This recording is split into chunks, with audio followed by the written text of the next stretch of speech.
This is take 3 on my intro, and I'm imagining that Arizona State, West Virginia, and a whole lot of the Big 12 teams would like 3 takes on their football games this weekend. This is the Big 12 squad. You're talking ball with the Big 12 squad.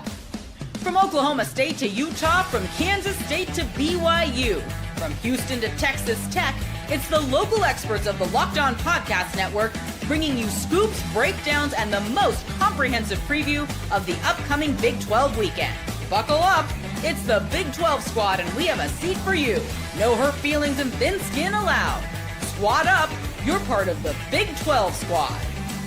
Happy Thursday, everybody. Welcome to the Big 12 squad. I'm Drake Toll from America's #1 Big 12 podcast, Locked On Big 12, alongside Chris Level of Locked On Texas Tech. Jake Hatch covers the Cougars of BYU on Locked On Cougars. Parker Ainsworth of Locked On Cougs. Yes, that's confusing. Talks about Houston. Nick Maravitz doesn't talk about much, ever, at all. But when he does, it's Iowa State with Locked On Cyclones. Kevin Borba, Locked On Buffs. And boy, I'm glad he showed up this week. I did not know if we were going to get him in the flesh. Ooh. Cody! I was about to say, I thought we were told you had to win to be on this week's show. Oh. No, that was not conveyed to me. But you know what? We're winning hearts and minds. Okay? Yes. If you're a 2-star recruit out there, we want you. Cody Stovall of Locked On Oklahoma State. This is the Big 12 squad brought to you by Game Time. Cody, I really didn't know this guy was going to be here tonight. It's Mountaineer Paul of Locked On West Virginia. Cody Stovall and Mountaineer Paul, the two guys get highlighted first. Paul, we'll get to you, but this week I've heard a lot of Big 12 analysts, national analysts, talk about how the conference was not great toward the end of the day on Saturday. Cody, I remember when Oklahoma State had like 3 straight 10-win seasons and then went 7-6 or whatever it was, and the whole fan base fell apart. If only they could have known what. All right, yeah. Paul, we'll start with you. You're this Darth. Yeah, what are you doing down there, Darth Vader? Yeah, it's like I can hear the whole screen going. Exacerbated breathing going on. Paul, are you okay over there? Yeah, I was running to the camp. I was running in here. I was late. You know what I mean? So I ran all the way from my mailbox all the way up here. Paul, West Virginia was not running anywhere at all on Saturday. Yeah. We'll give Cody a second to catch his breath too. What happened in the loss to Ohio? Yeah, it was a disappointing performance to say the least. I think it's just proves most people's points that there's not very many teams in the modern era that have brought in 80, especially 81 new guys and succeeded quick. Last year they brought in 60 at Jack State. They lost 3 in a row to start the year. They started 0-3 and they won 8 in a row to win the conference. I'm not saying we're going to do that. I'm saying Rich Rod's what he does takes a little time. The culture that he goes for is a little bit unique in today's age, modern age. It's a little bit more rougher. I think it's taken time for that to catch on. And our offensive line is not even average. If you look at Pro Football Focus, both weeks, even against Robert Morris, we've had guys scoring in the 50s and that's not the be all end all. Obviously, you have to watch tape. There's probably been, I would say, 20% missed assignment, 80% no push. So it's like it's a strength issue. So that's not great. So Rich Rod's having to try to figure out a way to maybe go more perimeter-oriented run scheme, or do you hit the button and say, okay, Max Brown, you started at Florida. You can spin it. Do you come in and throw to? Because we have good. I personally believe we have some good receivers. So you may have a philosophy flip, which Rich Rod's never done. Last point, Rich Rod goes really fast. When you have an offense that goes really fast, it's not getting first downs. That's not good either because it puts your defense under a ton of pressure. And we saw that Saturday play out. The defense was salty, 17 points for as many possessions. They had to guard for 40 minutes. They only gave up 17 points, had three takeaways, 9 yards off 3 takeaways. Not good.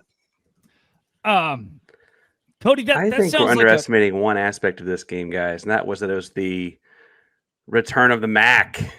Ohio was 11-0 last year, or won 11 games last year. That's not like a terrible MAC team, and they returned a lot of that team. So Excuse me, Parker. I think Drake was about to ask about the basketball school of the bunch here. Okay. Not to say that Oregon is a bad Big Ten team. If we're going on saying that opponents that won are bad.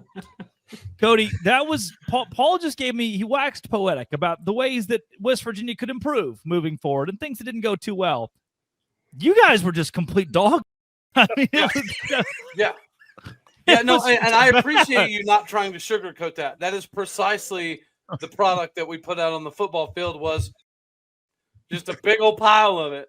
Honor code violations all over the place. Cody, No let's ask doubt. the real question about Oklahoma State. That's what I'm going to call it. When do we pull the plug on Mike Gundy? Kevin, you took the words right out of my mouth. Like, legitimately speaking, I think part of watching that game was sad. I was never super upset or angry because I realized we're watching the end of an era. There is no way that Mike Gundy can recover from that moment in the eyes of the Board of Regents unless we win like 8 in a row and find ourselves in Arlington.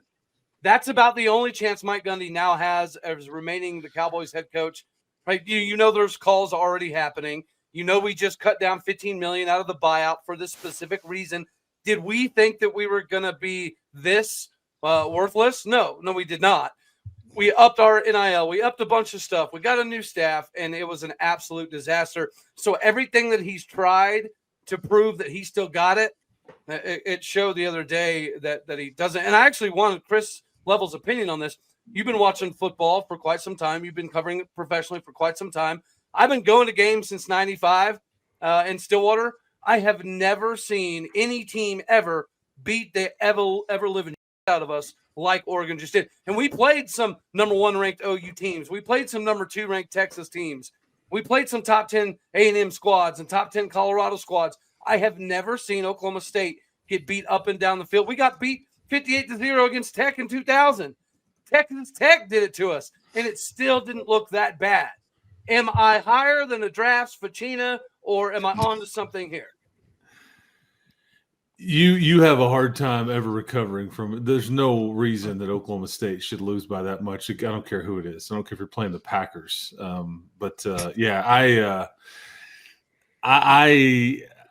worry about, because what you're going to start to see is a little apathy, I'm afraid, and you're already probably starting to see it with the fan base and until a change is made. And then what's the button that is Zach Robinson, the button that they get put? Are you going to go hire G.J. Kinney?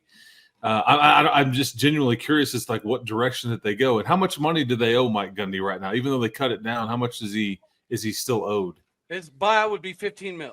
Yeah, I mean, which I don't think is an easy pill to swallow for Oklahoma State because they're trying to battle with NIL and they've got this $20.5 million. Yeah, I mean, there's just a lot going on there. So I don't envy your situation there, but trust me, man, we've all been there where you've got a head coach, you just it's kind of lame duck-ish, and it's a tough existence. Well, Cody Campbell played against Oklahoma State, so maybe he'll do us a favor, right? Be a pal. Can we borrow $1 million? Just $1 million? I do think, though, and Houston just did this whole coach search thing, and this is the bad part of it, Cody. There are a lot of really good coaches in the Texas-Oklahoma area, actually, that are like at the group of 6 level, FCS level, coordinator level, like I think are due to get a good coaching job. I don't know. Jeff Traylor, G.J. Kinney. Dana. Well, Chris, the problem with the G.J. Kinney, and I think G.J. Kinney, other than Zach Robinson, should be our top target, right? But the problem with G.J. Kinney is, you mentioned it, you got to pay the Mike Gundy buyout, and then G.J. Kinney now has a $10 million buyout. That's $25 million before you ever even find a coach. I don't know that Oklahoma State can afford to do. Maybe a Jeff Mullen. Matt Wells. You could even get a Matt Wells. What about like Garrett Riley though? Like what? I love Garrett Riley. Colin Klein. Oh, there we go. No, there's Colin Klein's not a bad idea. When you're looking for a coach, are you Zach looking for Alley. someone like an up and comer, or are you trying to find someone with experience? Because like if you shoot for like obviously we're talking Oregon, asking Cody like he's making the choice. Like Will Stein, like obviously, are you trying to find someone who's going to stick around forever, or find someone who could boost the program for the now? Because that's also, I believe the objective always would to be get somebody that'll stay forever, because we're not Alabama. We're not going to recruit, the Nick Saban level of coaches all that often. So we're probably going to have to get an up and comer. When we hired Mike Gundy, everyone thought it was a stupid decision because he'd only been a coordinator for a couple of years and and just because he was an alum, blah, blah, blah. That worked out very well. And the beauty to Zach Robinson is he's proven himself in the NFL, and he would have that connection that Mike Gundy doesn't seem to have, right? We've talked about this before. OU has guys like Adrian Peterson and DeMarco Murray out here recruiting on behalf of OU. Oklahoma State doesn't have that. If you hire a Zach Robinson, he brings back the Des Bryants and the Tatum Bells and the Brendan Pettigrews of the world to help Oklahoma State, and that's beneficial. Cody, Ben Arbuckle. File that name away. Yeah, well, that there's no doubt that Arbuckle now he's going to have a buyout too, and may have options. He will have options, but I'm saying he's in Norman. He's in Oklahoma right now. Keep an eye on him. Brennan Marion, Tulsa wide receiver, right? Well, we tried that. I was told last year he was the leading candidate, and then we found some stuff that he apparently led that UNLV money problem, the promising of NIL that wasn't real. And so we backed off. Supposedly, that's why we backed off of Brendan Marion. But he was supposed to be the guy before Doug Meacham, and then we found something that we didn't like, and I was told that it had something to do with the UNLV NIL stuff. He runs. Eric Morris at North Texas is also up and comer too. Troy Taylor at Stanford, who just got fired in the This is Bro's naming names. I love it. Young Douglas Gottlieb. Yes, atta baby Paul. Paul, does he get to keep his radio show though? Yes, that's a must. It's in the that's contract. A must. That's great. That's and great. He's doing it with Mike Gundy.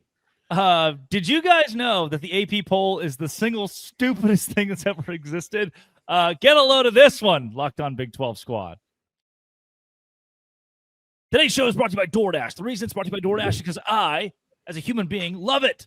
Time to look back, crown this week's MVP on who delivered, and you can win every Saturday with DoorDash Streaks, saving every time you order. These players delivered. Sawyer Robertson of the Baylor Bears delivered in a big way against SMU, coming back and winning the game in Dallas. No hesitation, no delay. Sawyer Robertson, he's on a streak. Just like Sawyer delivered for the Baylor Bears, DoorDash delivers for your Saturdays with DoorDash Streaks. You save every Saturday with your order, stack it up all season, save up to $250, including $100 in DoorDash credits. Order this Saturday. Keep the streak alive. Fuel your game day only with DoorDash. Terms apply. Promo period beginning and finishing. Beginning now. Finishing through November 18th. That is DoorDash. The AP poll. It's arguably it's bad. It's arguably worse than FPI, though FPI from ESPN would tell you Alabama is the number 4 team in the country. Insane, by the way. Just that's a real. I love BYU. We love the FBI out here in Provo. Does dropping 72 on Louisiana Monroe mean nothing these days? 73. Sorry, even more. This comes from Ralph Amson on the Twitter. He says, "Let's check in on the GOAT, AP voter Chad Bishop, who moved Notre Dame from unranked to number 8 this week after they won against BYE. That's right, they had a bye week from unranked to number 8. He also forgot Florida State on last week's ballot, and this week took Ole Miss from 19th to absolutely unranked after an SEC road win." And how can we forget Haley Sawyer, who, God love her soul, and she's tried to defend it after Florida, number 16 in her ballot, lost to University of South Florida at home. She moved Florida from 16 to 14. She saw enough. Can we get rid of the polls? The coaches poll is stupid. The AP poll is asking beat writers, which it is hard to vote. Like if you don't watch the games, I'm not excusing any of this, but there was like 8 voters who had SMU over Baylor, right? It's hard for people who are covering individual teams to vote. Just let the computer do it. There are dozens of SIDs who are vested in the coaches poll. It's their favorite part of the week. So you do not take away their best part of what they get to do every single. The coaches poll. We don't go off the coaches poll though. Like the AP poll means something. Like we go off those rankings until the playoff rolls around. And it shouldn't. It shouldn't. But we go off those rankings till the playoff rolls around, and even then, when the playoffs go around, it's like, okay, well, Baylor was number 17 in the AP poll, so them moving here or there, like people use it as reference, and so they need to figure out a way to. Is the problem more the usage though? Like y'all just pointed out, like. We have no problem dismissing a coach's poll. Why do we have such a big problem with dismissing the AP? But it's just a different human body, different like set of human bodies. Well, like, it's a metric. It's a metric that's factored in. It's baked into the cake of how they pick the teams that go to the playoffs and all the things. And it's just it used to mean something back in Chris's day. Well, and Borba nailed it. Like BYU's got a national championship trophy thanks to that poll. So shove it, Borba. Love you, Chris. I got a poll right here. It's got Houston at 23 right now. Can we just pick any poll? Because I got one please right do. here. Yes, because trust me, Is Utah it my poll? Ruby at ready? Ruby at ready? The total rating. You guys where Sawyer she made her X account private after this because she got bombarded. Wow, by millions of people. Her explanation made it so much worse. Oh, she said it's for fun and it doesn't matter. Logic. Hey, She said, I just don't want to go into my processes and logic on this. So I do think that she's getting the brunt end of this because she's a target people like to pick And on. she's like, not the only terrible AP she's voter. absolutely not the only person that thinks like this, right? There were She's so many not- people who had head-to-head matchups wrong. There were so many Misogyny. people who had unranked teams, and like I saw this idea earlier. Like, what would we think of national writers, like rather than beat reporters voting on it? Like people who are paid to watch a bunch of games rather than someone. But Kirk Herbstreit has a vested interest to the SEC. I mean, again, I made this case with I made this case this week, maybe a bit with Level, is if I own $1 million in stock for Apple, what's my phone? An iPhone, my headphones, AirPods. I want Apple to succeed. If ESPN has $1 billion in the SEC, who do they want to pump up more? Who do their employees feel inclined to assist? Then go to the computer. It's either the computer or nothing. Really. Like, BCS. Bring back the BCS. Bring it back. Are we going to let that thing thing called AI do it? I don't know why we need the people voting. Like, I think Miss, what was her, Sawyer, right? I think she kind of is like the loudest, I guess, punching bag we've ever seen. I think the video made it worse, but we're not going to pretend like this happens every year, every week, for instance. Like, I think there's moments where the Big 12 last year had a bunch of big wins and like none of those teams got any respect from the AP voters because they don't watch those games. So why are we expecting people from California, where I'm from, or from Florida to watch games in Texas or games in Utah? Like, why are we putting so much pressure on that? It's also so many games. It's so much to watch. Like, how much? Because if they would have watched Colorado, they would have seen 3 quarterbacks, and I quote, "I don't even know who this third guy is." Martin Luther Staub, right? Martin Yeah, Staub. I mean, yeah. Legend of Ryan Staub. Didn't get a vote, unfortunately, Chris. I think Haley Sawyer did have us at 3, though. So, okay, there you go. Which, again, credit to Haley. There was a voter last season. I wish I could remember his name. Who, after Notre Dame played Navy, if you remember anything about that game, it was somewhere around like 55-7 Notre Dame. They moved Navy ahead of Notre Dame in their AP poll. Were they a veteran? Were they a veteran? Probably. I mean, thank you for your service. Well, yeah, we can roll with that. We're okay. There are plenty of geriatric AP poll voters and those who just don't do the thing where you have to watch the college football, and which also credit to most of these voters. I've never really, that I can remember, looked at one and thought like, wow, the school next to your name, like, oh, they represent Oklahoma State, that they actually voted with their heart and and assisted their own favorite school. They usually just do something really, really stupid, unrelated to anything they cover. Like, she didn't put USC at 1. She just like moved Florida up after they lost. Which is a much more innocent mistake. Like, was it Kate Rogerson? Where? Omitted Notre Dame. Oh, I don't remember. Maybe it's Ian Press, Blair Kirchhoff. Coming up, do we? So I think Texas Tech, Iowa State, BYU, and Utah are in the top 4 conversation. TCU may be around there, but is there anybody else? Or is there just a pretty healthy gap, right? But don't give me the big eyes. You don't know with your third string quarterback. Ryan Staub begins. It's Locked On Big 12 Squad. Today's show is brought to you by Mazda Standard. The reason that I now drive a Mazda is thanks to Mazda Standard. They deliver confidence with every single drive. Mazda is my preferred vehicle because they have more awards than anyone else as of August in 2025 in the IIHS top safety pick. Footwork to breath work. Athletes sweat all the details. Mazda brings the same attention to how they craft every model. Feel Japanese craftsmanship in every detail, from the metallic accents to available Napa leather upholstery. You can make everyday drives feel like anything but, from smooth handling to intuitive controls, all-wheel drive as well, and SUVs. Like our players, we sweat every day. Because when you make every move count, impossible becomes irrelevant. Mazda, move and be moved, and do it with Mazda. Today's show is also brought to you by FanDuel. FanDuel is exactly where I go to win a little bit of money. I go in there and I tell FanDuel, I said, hey, I think the BYU Cougars will cover against Stanford, and they did, and FanDuel gave me money instantly right now. New customers can bet $5, and if your bet wins, get $300 in bonus bets to use across the app. I love using FanDuel because I can go into my favorite best bets that are released every Thursday today on the Big 12, Locked On Big 12 channel, and I can make those picks on FanDuel, and FanDuel pays me. Makes every game more exciting, whether you're watching your team or just keeping an eye on your fantasy lineup with the NFL. So if you're ready to play, download the FanDuel app now by visiting FanDuel.com to get started. FanDuel.com to place your first $5 bet. That is FanDuel. Place your first $5 bet. Do it today. Let's start with Jake Hatch. BYU has played no one. Stanford could make the quarterfinals of the FCS, probably. They could likely get. They lost to Sac State like a year ago. they better bench their quarterback if they have any hopes of doing anything. That's another story. Yeah, calling him quarterback is just it's a compliment. It's more than he deserves, probably. He retired from football, and they were like, "Please come play football for us." And they have a 4-star prospect on the bench that they refuse to. For modern day, like that's a big deal. And he's got a real Alan Bowman to him. He's got this real old man Alan Bowman thing to him. Hatch, BYU has proved nothing other than the fact they don't suck. I think the same as Texas Tech. I explained this to Level. BYU proved their floor is not 3 wins. They'll certainly garner another one this season. Have they proven that they can win the Big 12? I would be hard pressed to say they can win the Big 12 at this juncture because, as you mentioned, Stanford and Portland State, those are by far the 2 weakest opponents on paper that BYU is going to face this year. I said it in the preseason. I know that guys like Borba have heard me say this.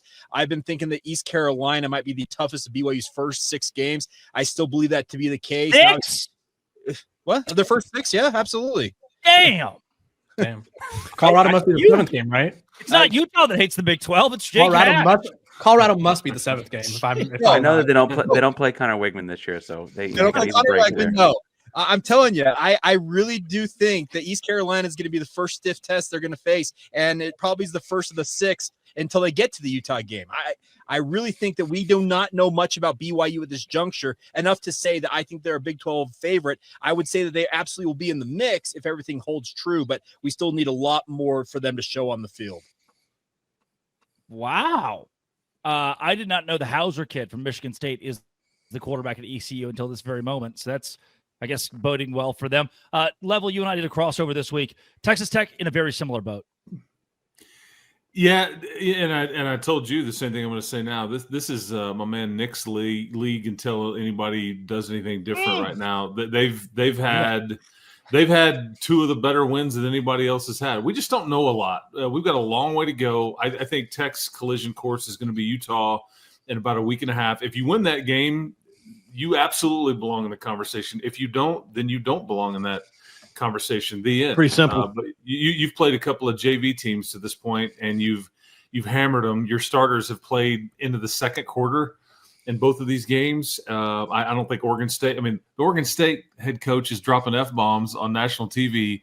That's awesome. What kind of disarray that their program is in. They're coming in to love it this weekend. I did. He kicked it like a soccer ball, and then they returned that soccer ball all the way into the end zone. Oops. So, yeah, and I guess we're supposed to give credit to TCU for beating a just really bad, terrible, slow, poorly coached North Carolina team. Oh, yeah. Wow. I mean, tell me I'm wrong. Super Bowl rings, and in Chris Level's book, it's poorly coached. All right, there we go. The college, this ain't the NFL, man. This college game is a little bit different, and TCU, yeah, they showed them that. So according to what I saw, he's more worried about his trademarks he wants filed and patented than anything. Gold digger. And who he does and doesn't let in the facility. They all got the well, and you know what? I wouldn't let the Patriots in either because there's nobody to come see. I mean, like, I have no prospect for you to come see. So save your time, fellas. I think you're doing them a favor. You're not wrong, Chris. Pete Thamel was like, they have 2 draftable players, and then their best player gave up 9 catches. So yeah, I don't think is it Thamel though or Thamel? Huh? Is it Thamel or Thamel? Maybe it's Rugia Ready. I don't know. Rubiet. I did see on Twitter where Chris Level said that Utah is small and tiny and puny, and that Texas Tech will beat them by 1,000,000 points. That was really awesome. How's that you Twitter mob treating you, Chris? It's not even game week. It's not even game week. It's cute when they just pull out just a portion of what Chris got clipped. He got clipped. I did. Chris, I got Chris, selectively edited. Wait till next Monday. It gets even better. Trust me. Okay. I appreciate those fans having a me one pulse. time. But Drake asked me if I'm supposed to feel sorry for these guys because they got like a 10 a.m. local kick. No, I don't feel sorry for them. You taking that check? Where else did you have to go? Utes, you're stuck here, man. You take your little 10 a.m. local slot and you'll like it. I just like that you called them your toughest test upcoming because Houston plays them the week after, right? Something. So. Yeah, that's alpha male Chris Level, and you can't do anything about it. Live that. There's nothing you can do. Send that to Utah. Is Rocco Becht on a Heisman watch list yet? He should be. He should be. No, not Heisman. Yeah. Nick, is he a Heisman candidate? Be for real. Let's be so for real. Are we sure? Nick has spoken a lot this show. I don't know what the over-under was on my first words, but I'll chime in here. Iowa State. When you're on top of the conference, you just don't need to chime in. You can let everyone else kind of duke it out down below.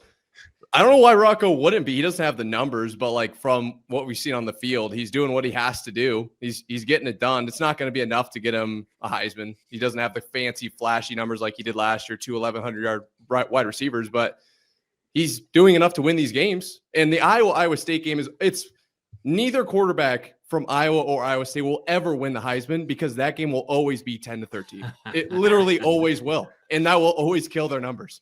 Does Iowa's quarterback have 100 yards passing on the year, though, Nick?